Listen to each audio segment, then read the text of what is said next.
Hey, this is Josh Weidman here with REI 360. Thanks so much for joining me for this week's training. Today I'm going to talk about something that is a challenge for any investor really, and that is how to increase your leads without really just blowing up your budget. Several years ago I had a home buying company that really grew and grew and grew. We were wholesaling, almost 12 properties every month. But to get to that point, I had to build up an overhead of tens of thousands of dollars. Our Google AdWords budget was about $6,000 or $7,000 a month. We had full-time canvassers that were going out into the neighborhoods who were my employees, who were going into the neighborhoods, knocking on doors. I had a canvas manager managing them. We were doing direct mail. We had a lot of other marketing outlets. But what happened was it just grew and grew and grew and got to the point where if we didn't have 5 or 6 closings on a monthly basis, we're losing money. So over the last several years, I've tried to take that idea of blowing up the number of leads that you get and boil it down to kind of some systems and some outlets, let's say, where you can increase your leads without killing your budget. In this case, I want to talk about email marketing. Email marketing is, it's kind of new to the world over the last 10, 15 years, but it's something that is a really great opportunity for you to get into the market and to essentially send mailing campaigns to really targeted groups of people. And who am I talking about? I'm not talking about Tom and Susie homeowner, okay? Those are not the people I'm talking about. I'm also not talking about a double opt-in email list for people that came to your site already, submitted their information, and now you're following up. Both of those two groups are really good, good people to market to, good people to follow up with, but it's not who I want to talk to today. The people that I want to talk about today, and with these lists, are a targeted, very, very targeted group of people that can sell you multiple deals on an annual basis, and also, they can do a lot. I'm jumping ahead of myself. So, the title of today's training is Building Effective Email Lists to Blow Up Your Marketing and Shrink Your Advertising Costs. This is going to be done in 4 simple steps. The best part about this is by the end of this training, you're going to know specifically how to go out and do this, and better yet, you're going to be able to do it one time, turn the key, push send, and you're going to be able to generate multiple leads and multiple campaigns within, with that one click of the mouse to go out through the entire year. All right? So let's start with step number 1. Step number 1 is defining your list. What we want are sources for people that have lots of properties to sell or access to lots of properties to sell.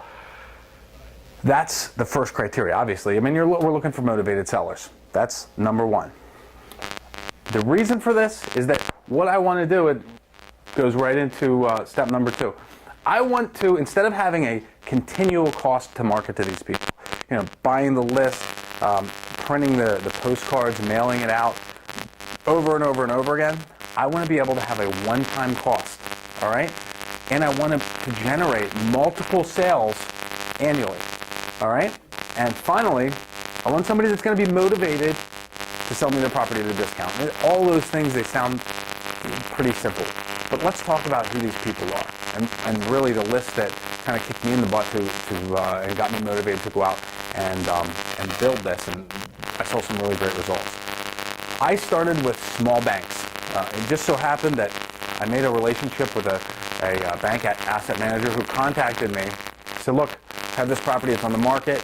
We'd like you to make an offer. He stumbled on my website, and the beautiful thing about our initial conversation is he told me what his motivation was. It was the end of the quarter. And quarterly, small banks, they have to do their reporting. They want to get these distressed assets off of their books, and if they have to take a loss, it'll be a loss for that quarter, and then they can move on. It's not this distressed asset, this non-performing asset that's going to be dragged on the books from quarter after quarter, month after month, year after year. Okay? So I had their motivation, and luckily I had an in for the bank. So anyway, I make an offer on the property. This property just so happened to be under contract with someone else for $45,000. This individual could not close on it. I looked at it, I offered $15,000. Ultimately, the bank CEO called me back. He said, we can't take 15,000. I can take 20. If you want to take 20, you can do it. I put the property under contract. I wholesaled it for 30,000. Sold it for 30. I made $10,000. It was a great deal. We closed quickly. Everybody was happy, and we go on. And then the end of the next quarter comes in. I get an email from the same bank, and now they have 3 or 4 assets that look pretty promising. And I call them up and talk to the asset manager. He said, make an offer.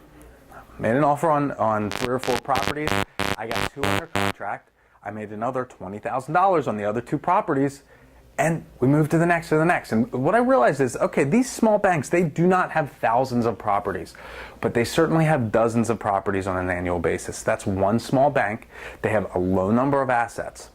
And so what I thought was, I wonder if there's any other small banks in my area with a few assets. So there was my initial list. They had lots of properties or access to lots of properties. I could pay one time to purchase the list and put it together, and I could do multiple deals annually. And they've got an incentive to sell the property at a discount. What are some other groups that this might fall into? Probate attorneys is a great one. Probate attorneys are underappreciated. A lot of times they're underpaid, and sometimes they don't get paid until an estate is settled, and that's no fun for them if they can't sell a piece of real estate that's in that portfolio or in that estate. Some other things, the biggest, really the hugest pool that we're looking at here would be real estate agents. Real estate agents are a great asset to any real estate investor's business. With that said, you have to be very clear, and we'll get to that. I think that, what is that? Step number 3. We'll get to that in step number 3. Being clear about what you want, things like that. But real estate agents, also a good outlet. I'm always amazed at the ingenuity of my students.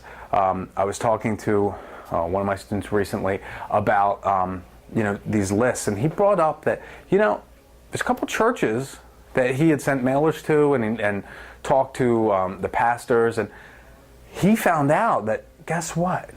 These churches, a lot of times, they'll get properties that are donated to them, either when someone passes away or when something like that happens. So what he did is he went to a couple churches in the local area.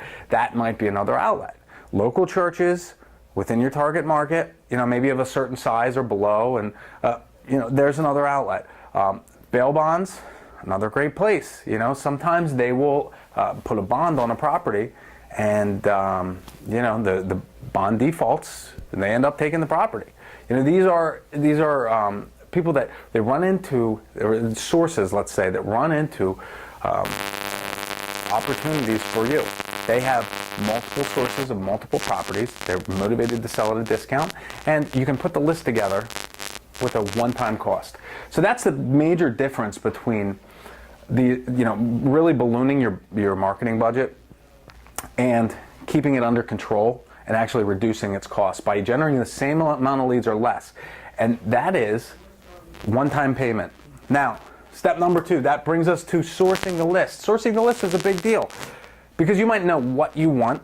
You might want to, know what you want in the list, but you might not know what the list is, right? So, first, let's talk about outsourcing. I love outsourcing. This is an opportunity for you to reach out and leverage your time, leverage your knowledge, and hire somebody overseas. For just a few dollars, and I'm not talking about a few thousand, I'm not even talking about a few hundred, you can hire someone overseas to, number 1, do the research for you to find the banks or the churches or the probate attorneys or whatever in your market. And then to scrape all that information and put it in an easy to access program that you can use. I'm telling you, it's amazing how inexpensive this can be done. There's a couple different easy sources for you to access these people. Number 1, guru.com, guru.com. Also, Elance, ELANCE.com. I've used both. I really like elance.com. They have a large, diverse group of talented individuals. But one thing that you're going to notice, wherever you hire these people from, you're going to get bids from $1 or 10 cents a record up to $10 a record. You need to be able to interview these people. Again, virtually, it's all online. communicate back and forth, and get the information that you need. Something that's reliable, something you're comfortable with. It is really excellent. You need to talk to them about the desired fields or desired information. I'm going to use the bank list that I put together as an example. That had 105 records in it. I asked for the last name of the CEO. I asked for an email and mailing address and a phone number. Well, the person that I found had a special program that actually scraped the personal email addresses for the CEO from all over the web. And at first I was a little reluctant, but for the $100 I paid for the list, I figured, you know what, if I don't get any response from the email, then, I'll put together a mailing campaign, or, maybe it'll work, maybe it won't. It worked. I mean, it was fantastic. It's amazing. But for $105, I got an incredible list. But you're going to tell them what fields you want and be very specific. Be very specific about the types of records that you want. So here's an example. So let's say I'm putting together a list of probate attorneys within Washington, D.C., okay? I want to be very specific with the individual I'm talking with, and it's going to be with these lists. I'll usually say to them, first I want to search to find out how many probate attorneys we're talking about, and define the word probate. Probate is, someone who is working with, the heirs of the deceased to process a will or an estate, okay? So they're going to do a search and they're going to find the number of records. If they come back and there are 50,000, probate attorneys, according to them, in a certain city, that should raise a red flag. That is probably way too high. The reality is there might be 100, 200, maybe 1,000. That's within reason. But most of the time, well, not most of the time. Sometimes you have researchers that are a little lazy or don't quite understand what you're telling them. So break the task up and the assignment up into multiple steps. Step number one, define the number of records that you want to pull. Step number two is going to be go and pull those records. Okay? Outsourcing is a great source. For only a few dollars, you can have a customized list built for you. Then we have, these two are very similar, list brokers and list lenders. Let's define these. List brokers are companies that will employ the same type of outsourcing to go out and build customized or semi-customized lists that you can either define or that they will provide. This is probably where you are going to find your list of real estate agents in a given market, town, city, state, or even nationwide. It is also a place where you can find, demographic information, and you can define your email, your list by demographics, financials, locations, the whole 9 yards. Okay. List lenders are something very similar. The major difference between these are this: the list broker will hand you the information, you'll hand them a check, and they might have a good return, they might not. But at the end of the day, it's a lot more risky emailing this list than to deal with a list lender. Because most of the time, this information is scrubbed from the internet. It's scraped from different websites, compiled together, and these people they haven't opted in. They haven't said, yes, you can send me information. That's important because with spam laws, it can be a very, very expensive mistake to just spam, 10,000 people because they're on your list that you bought from a list broker, okay? List lenders, what they do is they will provide a promotion. They can, they'll put together very targeted lists, and they will send an email on your behalf. And it will cost you money every time they send it out. So as I'm looking at these, I like the outsourcing the best because it's the most cost effective and it gives me the most control of the situation. With that said, you're going to have to commit to a few hours of defining exactly what you want, communicating that information to the outsourcer and the researcher, and then reviewing and communicating with them as the project goes on to make sure you're getting what you want. All right? So now we've got a list. We defined it, we sourced it, we've got this data. We've got the email addresses, names, phone numbers, addresses, all this kind of stuff of our target list. The next step is to write good copy. What is copy? Copy is just, the message. It's what you want to say, what you want to display to these people you're targeting.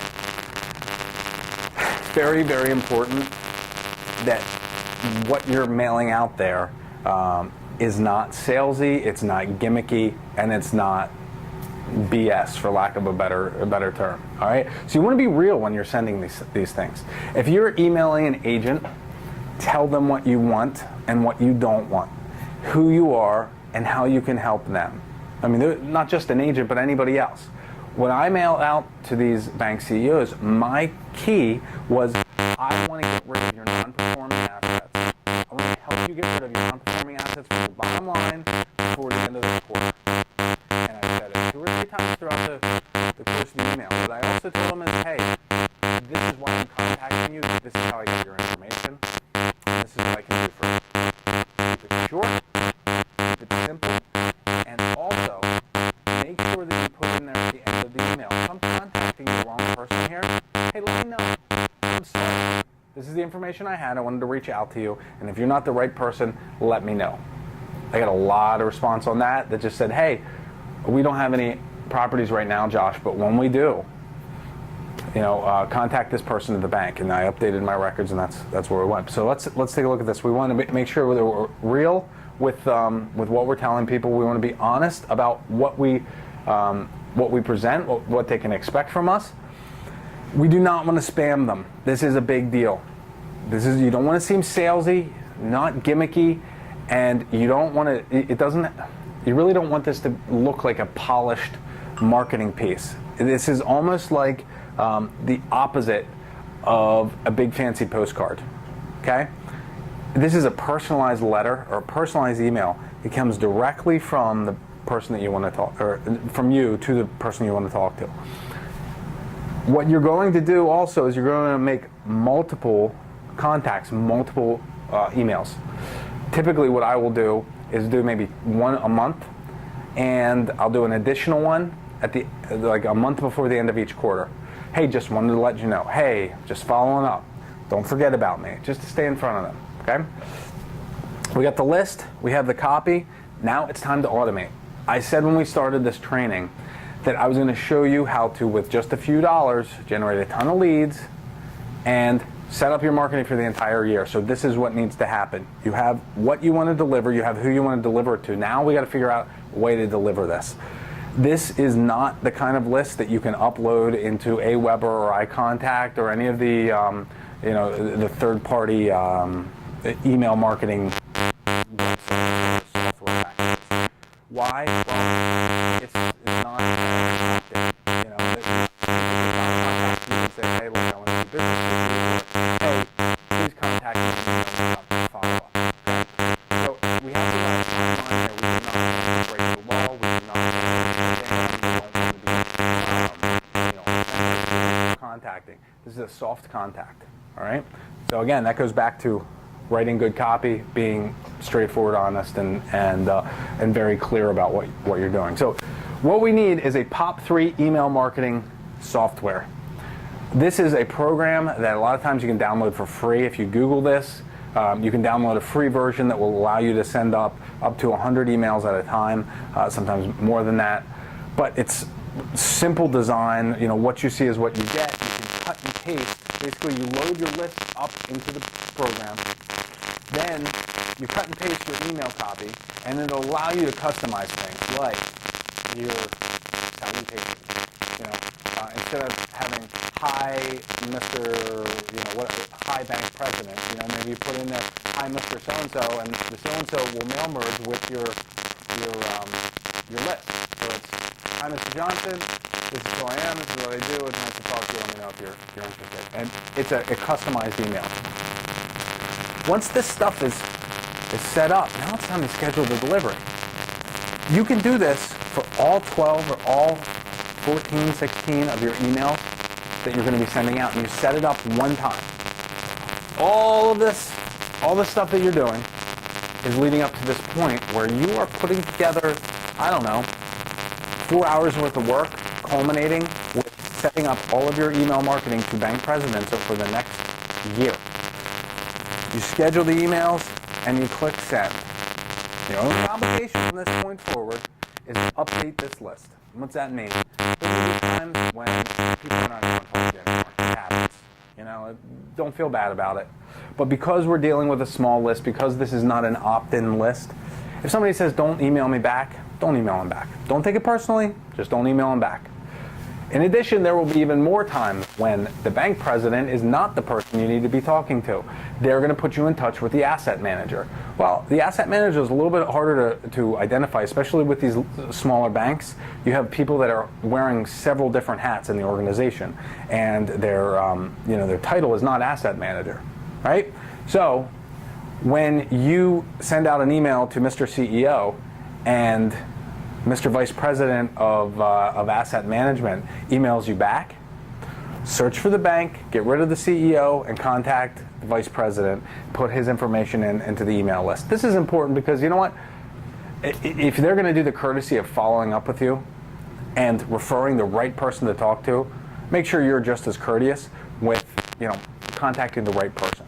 Don't step on toes, basically. All right? So, I mean, that's the entire the gist of today's trade. We want to increase our lead counts, decrease our expenses, build relationships with sources for discounted real estate that will sell us multiple properties throughout the course of the year. So that's it for today. Thanks for joining me, and I wish you the best in your real estate investing, and we'll see you next time.